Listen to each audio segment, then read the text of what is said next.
प्रिय विद्यार्थियों, आज हम पढ़ने वाले हैं भाग 4 क मूल कर्तव्य। मूल कर्तव्य भाग 4 क के अंतर्गत जिसका उल्लेख अनुच्छेद 51 क में किया गया है। जिसका उल्लेख कहाँ किया गया? अनुच्छेद 51 क में।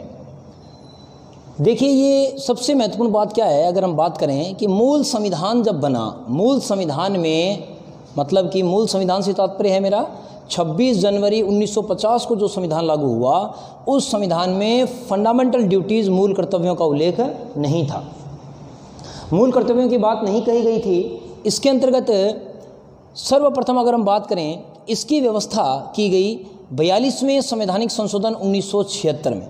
उस समय प्रधानमंत्री श्रीमती इंदिरा गांधी ने इस हेतु एक अपना दिशा अपनी तय की। इसमें प्रभावित किया उन्हें सोवियत संघ, जो सोवियत संघ है जिसे हम वर्तमान में रूस के नाम से भी जानते हैं, जिसका 1991 के लगभग विघटन हुआ था। सोवियत संघ के संविधान से प्रेरित होकर श्रीमती गांधी द्वारा भारतीय संविधान में इसे सम्मिलित करने की बात कही गई।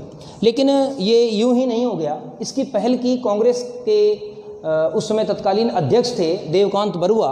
देवकांत बरुआ ने इस हेतु सरदार स्वर्ण सिंह की अध्यक्षता में एक समिति जो है 12 सदस्यीय समिति थी। ये 12 सदस्यीय समिति जो है उसका गठन किया। और इस समिति का उद्देश्य क्या था? इस समिति का उद्देश्य था संविधान में संशोधन के प्रश्न पर अध्ययन करना।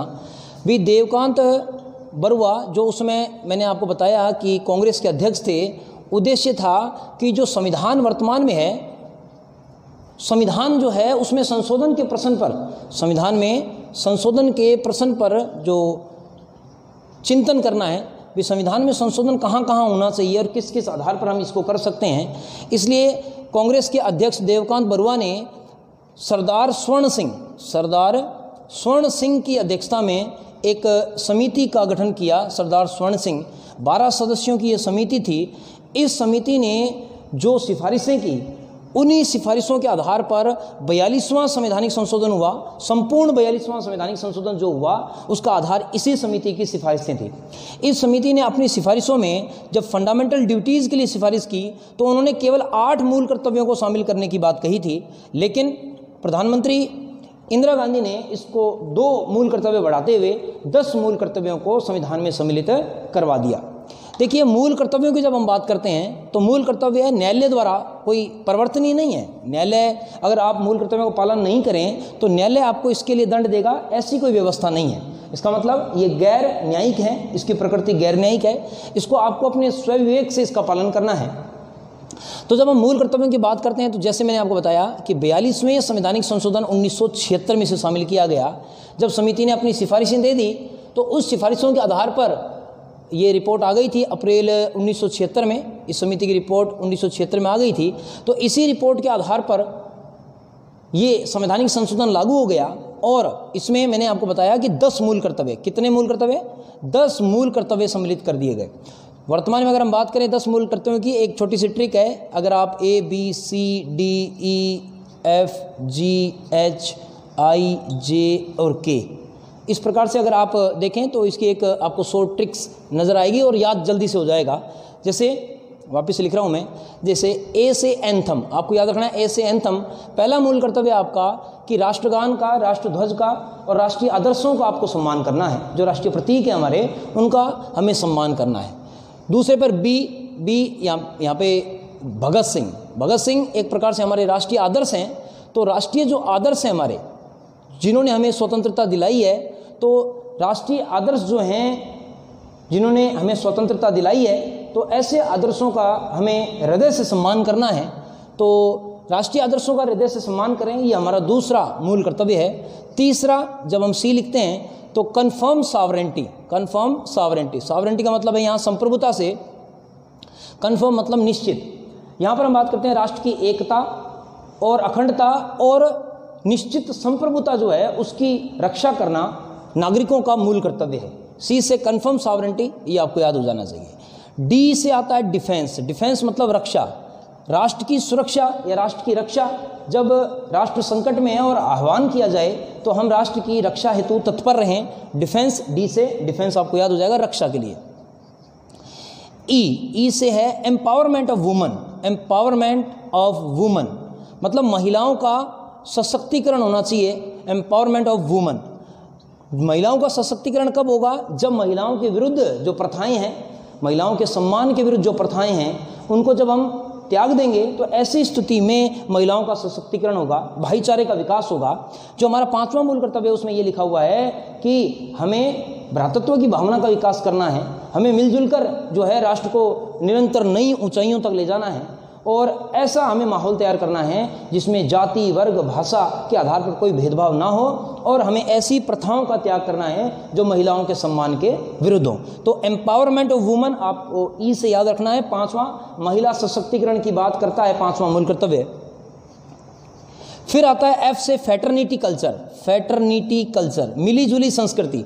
फैटर्निटी कल्चर एफ से आपको याद रखना है कि जो भारत में जो अनेक संस्कृतियां हैं, जो मिली जुली संस्कृति है, जिसे हम गंगा जमुना तहजीब भी कहते हैं, तो इस संस्कृति, जो मिली जुली संस्कृति है, इस संस्कृति को हमें बनाए रखना है और इसको निरंतर ऊंचाइयों पर ले जाना है, मिलजुल कर रहना है। ऐसी स्थिति को फैटर्निटी कल्चर कहा गया, सामासिक संस्कृति कहा गया। मिली जुली संस्कृति को हमें आगे बढ़ाना है। जी, 7वां मूल कर्तव्य, जी का मतलब ग्रीन, मतलब पर्यावरण की बात हो रही है। मैंने आपको बताया था नीति निर्देशक तत्वों में वन एवं वन्य जीव संरक्षण की बात हुई थी राज्य के कर्तव्य के रूप में। उसी प्रकार से यहाँ पर 7वां मूल कर्तव्य है पर्यावरण का संरक्षण करना। पर्यावरण संरक्षण जो है ये नागरिकों का मूल कर्तव्य है। और कौन सा मूल कर्तव्य है? तो 7वां मूल कर्तव्य है। आपको संख्यात्मक रूप से याद रखना है। उसके बाद में हम बात करें 8वें मूल कर्तव्य की, H, human scientific. Human scientific का मतलब यहाँ ये है कि जो वैज्ञानिकता है या वैज्ञानिक मानववाद है, इसमें ये ट्रिक के लिए ही लिखा है। ह्यूमन साइंटिफिक का मतलब है कि आपका जो 8वां मूल कर्तव्य है वो ये कहता है कि वैज्ञानिकता, मानववाद और इसी प्रकार की जो हमारी एक प्रकार से आधारभूत जो हमारा व्यवस्थाएं हैं हमारे समाज की, उसमें वैज्ञानिकता को हमें बढ़ावा देना है, अंधविश्वास को छोड़ना पड़ेगा। जब आप वैज्ञानिकता को बढ़ाने की बात करते हैं तो अंधविश्वास, रूढ़िगत प्रथाएं और इन सब चीज़ों को जब हम छोड़ेंगे तभी वैज्ञानिकता की ओर बढ़ेंगे। मानववाद, प्रत्येक मानव दूसरे को मानव समझते हुए उनका सम्मान करते हुए हमको आगे बढ़ना है। ये हमारा 8वां मूल कर्तव्य है। फिर 9वां मूल कर्तव्य है, जैसे आई से यहाँ लिखा इंडियन प्रॉपर्टी, मतलब जो सार्वजनिक संपत्ति है हमें उसकी सुरक्षा करनी है। जो भारत की संपत्ति है, भारत की संपत्ति मतलब सार्वजनिक संपत्ति, जो सरकारी संपत्ति है हमें उसकी रक्षा करनी है, नुकसान नहीं पहुंचाना है, हिंसा से दूर रहना है, इससे राष्ट्र आगे बढ़ेगा। 10वां मूल कर्तव्य है जे, जॉइंट एक्शन। जॉइंट एक्शन का मतलब है सामूहिक क्रियाकलाप। व्यक्तिगत या सामूहिक क्रियाकलापों को हमें आगे बढ़ाना है। मिलजुल कर की गई क्रियाविधि जो है वो हमें निरंतर ऊंचाई की ओर ले जाएगी। जॉइंट एक्शन, सामूहिक गतिविधियों को लेकर हमें आगे बढ़ना है। 11वां मूल कर्तव्य है, देखिए 11वां मूल कर्तव्य 86वें संवैधानिक संशोधन 2002 द्वारा जोड़ा गया। अटल जी की सरकार थी, अटल बिहारी वाजपेयी। अटल बिहारी वाजपेयी ने 11वां मूल कर्तव्य शिक्षा को लेकर जुड़वाया। जो मैंने आपको अनुच्छेद 45 में बता दिया था। अनुच्छेद 45 में क्या कहा था मैंने कि यहाँ 6 से 14 वर्ष के बच्चों को शिक्षा के अवसर उपलब्ध करवाना माता पिता एवं अभिभावक का मूल कर्तव्य है कि वो अपने बच्चों को स्कूल भेजेंगे। तो 86वां संवैधानिक संशोधन 2002 में हुआ। लेकिन अटल जी की सरकार ने इससे पहले एक समिति का भी गठन किया था। अटल जी की सरकार ने 1998 में, नाम था JS वर्मा समिति। JS वर्मा समिति का गठन इसलिए किया गया कि वह ये बताए कि इन मूल कर्तव्यों को किस प्रकार से हम एक्टिव कर सकते हैं, किस प्रकार से हम इसको क्रियाशील बना सकते हैं। क्योंकि मूल कर्तव्य हमने संविधान में लिख तो दिए लेकिन निष्क्रिय पड़े हैं, कोई मूल कर्तव्यों को जो है गंभीरता से नहीं ले रहा है। तो यहाँ पर इस समिति ने अपनी सिफारिशें 1999 में, अक्टूबर 1999 में प्रस्तुत की और समिति ने कहा कि अगर आपको फंडामेंटल ड्यूटीज़ को सही तरीके से लागू करना है तो शिक्षण संस्थाओं में हमें इनको जागरूकता अभियान के रूप में चलाना होगा। शिक्षण संस्थाओं में इसके क्रियान्वयन की ओर हमें आगे बढ़ना होगा। क्योंकि जो बच्चे हैं, अगर हम बच्चों को मूल कर्तव्यों का ज्ञान अगर करवा देते हैं तो वह आगे बढ़कर एक सभ्य नागरिक बन पाएंगे और भारत को आगे बढ़ाने में सहायक होंगे। तो इस प्रकार से मूल कर्तव्य जो है एक सरल सा टॉपिक है, छोटा टॉपिक है, लेकिन प्रश्न जब इससे पूछ लिए जाते हैं तो थोड़ा सा कन्फ्यूजन होता है, क्योंकि नीति निर्देशक तत्व और मूल कर्तव्यों को मिलाते हुए वह ऑप्शन बनाता है और कहता है कि इनमें से कौन सा मूल कर्तव्य नहीं है या कौन सा मूल कर्तव्य है। तो वहाँ कन्फ्यूजन हो जाता है कि भी पढ़ा हुआ तो है लेकिन पता नहीं कहाँ से आ गया ये। तो हमें ध्यान रखना है, ए से एंथम, बी से भगत सिंह, सी से कन्फर्म सॉवरेंटी निश्चित संप्रभुता, डी से डिफेंस, ई से एम्पावरमेंट ऑफ वुमन, एफ से फेटर्निटी कल्चर, जी से ग्रीन मतलब पर्यावरण, एस से ह्यूमन साइंटिफिक, आई से इंडियन प्रॉपर्टी, जे से जॉइंट एक्शन और के लास्ट में 11वां है के से काका पढ़ाएगा, मतलब के अभिभावक के लिए है। तो इस प्रकार से मूल कर्तव्य है। भाग